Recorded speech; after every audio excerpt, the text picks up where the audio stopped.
네, 오늘 저희가 함께 살펴볼 자료는 바로 하루 16시간 금식, 내 몸이 달라졌다. 간헐적 금식 16.8 이야기입니다. 요즘 정말 이 16.8 방식, 그러니까 하루에 8시간은 먹고 16시간은 금식하는 거, 이거 진짜 많이들 얘기하시잖아요. 네, 맞아요. 관심들이 정말 뜨거운데요. 이 자료가 개인 경험부터 과학적 근거, 또 어떻게 시작하는지 이런 것까지 다루고 있더라고요. 그래서 이게 정말 지속 가능한 건강법일지 아니면 그냥 잠깐 스쳐가는 유행일지 오늘 한번 제대로 파헤쳐 보려고 합니다.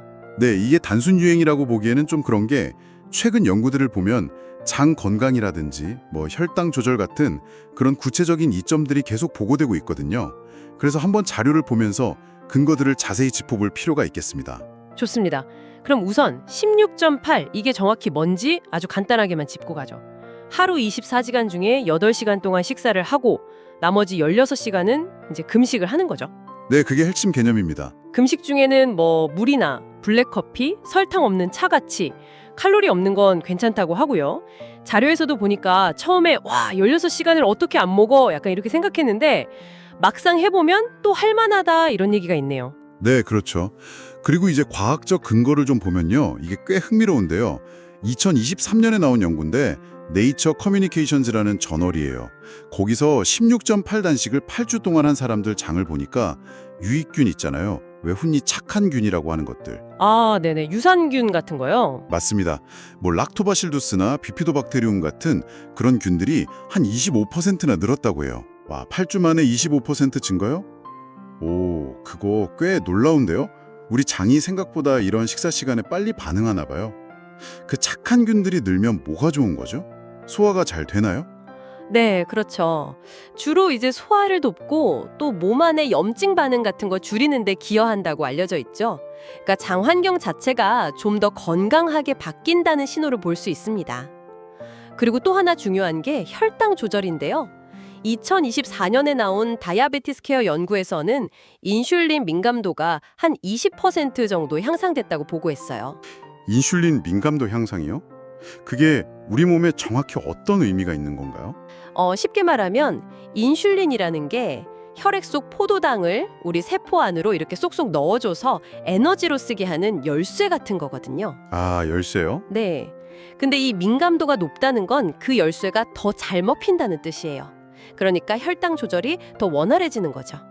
그러면 에너지 수준도 안정적으로 유지되고 길게 보면 제2형 당뇨병 위험을 낮추는 데도 도움이 될 수 있다는 겁니다. 더 나아가서 2023년 뉴트리언스라는 학술지 논문을 보면요. 금식 중에 활성화되는 세포 자가 포식, 영어로는 오토파지라고 하죠. 여기에 주목하는데요. 세포 자가 포식. 그게 뭐죠? 스스로 먹는다는 뜻인가요? 네, 맞아요.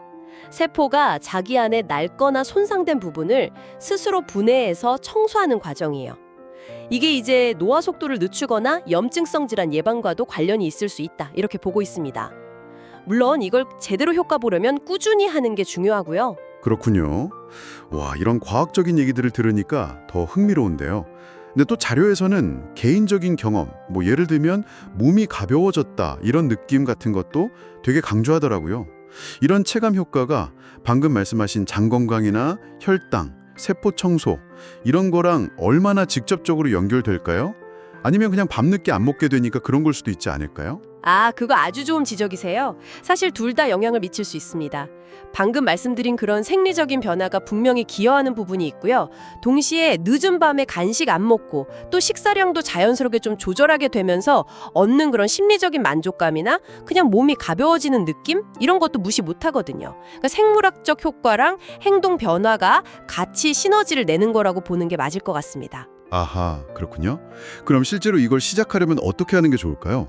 자료에서는 오전 10시부터 저녁 6시까지 먹는 걸 예로 들던데 네, 그게 한 가지 방법이고요. 처음에는 저녁 8시부터 다음날 아침 8시까지 그냥 12시간 금식으로 시작해서 서서히 늘려가는 것도 방법이라고 하고요. 이 글 쓰신 분은 아침을 그냥 건너뛰고 점심 12시부터 저녁 8시까지 식사하는 식으로 하니까 비교적 쉽게 적응했다고 하네요. 네, 그렇게 자기 생활 패턴에 맞추는 게 중요하죠. 그리고 시작할 때 주의할 점도 명확히 알아야 하는데요. 자료에서도 나왔듯이 금식 시간에는 칼로리가 있는 음료, 예를 들면 우유 들어간 라떼 같은 거 있잖아요. 그런 건 안 됩니다. 아, 네. 저도 그 라떼 실수담 봤어요. 배고플 때 무심코 마실 수 있겠더라고요. 그렇죠. 그리고 배고픔은 물이나 차로 달래고 식사 시간에 갑자기 막 폭식하지 않는 거. 이게 중요하다고 강조하죠. 있어요. 막 치킨 광고 때문에 너무 힘들었다는 경험담이 정말 현실적이더라고요. 그게 딱 심리적인 부분을 보여주는 예죠. 단순히 생물학적인 공복감만 있는 게 아니라 이런 습관이나 유혹과의 싸움이기도 한 거거든요. 그래서 이걸 계속하려면 이런 정신적인 관리도 좀 필요합니다. 이 글 쓰신 분은 한 3개월 정도 해보니까 소화도 잘 되고 속도 편해졌다고 하더라고요. 뭐 에너지도 늘고 피부나 허리 라인 변화도 느꼈다고 하고요. 물론 이건 어디까지나 개인 경험이고 모두가 똑같진 않을 거라고 분명히 선을 긋고 있고요.